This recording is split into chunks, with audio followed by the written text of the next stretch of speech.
আমাদের মিছিল হবে, আমাদের বক্তব্য সংক্ষিপ্ত হবে। আমাদের মিছিল হবে, আমাদের বক্তব্য সংক্ষিপ্ত হবে। আপনারা কোনো প্রকারের বিশৃঙ্খলা না করে আমাদের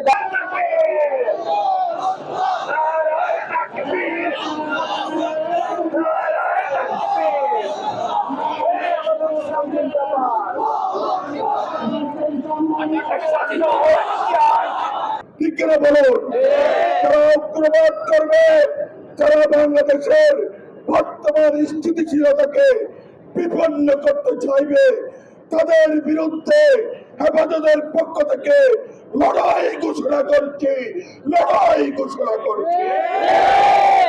আমরা সজাগ করে দিতে চাই, বর্তমান পরিস্থিতিতে যত ধরনের অস্থিতিশীল পরিবেশ সৃষ্টি করবে, যারাই করবে, যে সংগঠন করবে, তাদের বিরুদ্ধে হেফাজত সহ বাংলাদেশের ছাত্র জনতাকে নিয়ে, অপর জনগণকে নিয়ে আমরা প্রতিশ্রুতিবদ্ধ, আমরা প্রতিহত করব, ইনশাআল্লাহ।